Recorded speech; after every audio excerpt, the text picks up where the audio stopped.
ఈరోజు శ్రీ ఛత్రపతి శివాజీ మహారాజ్ గారి 395వ జయంతి ఉత్సవాన్ని పురస్కరించుకొని జయంతి ఉత్సవం ఒక వేడుకగా వారి ఆధ్వర్యంలో నిర్వహిస్తున్నందుకు ఆ కార్యక్రమానికి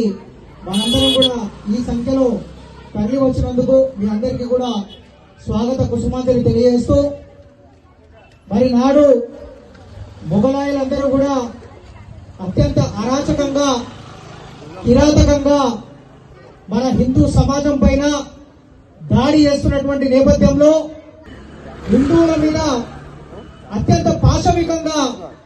మానవీయ కోరం అనేటువంటిది కూడా మర్చిపోయి అతి కిరాతకంగా క్రూరంగా రక్తపు జల్లులను కురిపించినటువంటి ఆ యొక్క మొఘలాయులకు వ్యతిరేకంగా తను 16 ఏళ్ల వయసులోనే ఒక దృఢ సంకల్పంతో ఒక కోటను చేయించినటువంటి ప్రపంచంతో తాను మొఘలాయుల మీద దండయాత్ర చేసి గేరిల్లా యోధుడిగా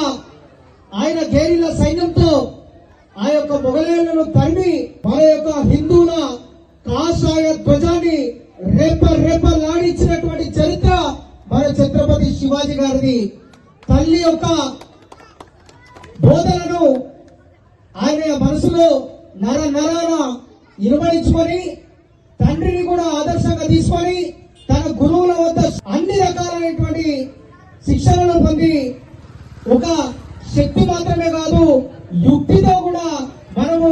కోటలను జయించాలి, ఈ మొఘలాయులని మన యొక్క భరత ఖండం నుండి పొలిమేరలు దాటేదాకా తరిమి కొట్టాలనేటువంటి దృఢ సంకల్పంతో ఆయన ఆ రోజు దీక్ష కొని తన యొక్క మిత్రులతో సైన్యాన్ని ఏర్పరచుకొని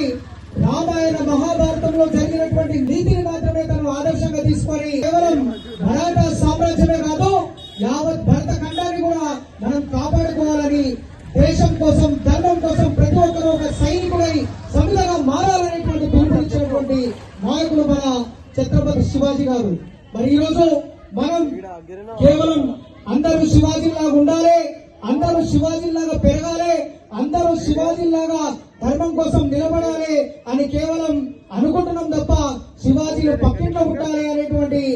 ఆలోచనతో ఉన్నాం. దయచేసి ప్రతి ఇంట్లో మన పిల్లల్ని శివాజీలాగా తీర్చిదిద్దాలి. మన కట్టు, మన బొట్టు, మన సాంప్రదాయం అన్నింటినీ కూడా మనం విస్మరించకుండా వెలుగెత్తి మన యొక్క హైందవ తత్వాన్ని, హిందూ భావజాలాన్ని, మన యొక్క కాషాయ ధ్వజాన్ని మరొకసారి సమాజంలో రేపలాడించే విధంగా, ఆ గౌరవాన్ని కాపాడే విధంగా ప్రతి ఒక్కరం మనం కష్టపడాలనేటువంటి నినాదాన్ని ఇస్తూ జై భవానీ, జై భవానీ. రెండు చేతులు ఉన్నటువంటి వాళ్ళందరూ రెండు చేతులు ఎత్తి గట్టిగా నిలబెట్టిన మన జై భవానీ, జై భవానీ, జై భవానీ, భారత్ మాతా కీ జై.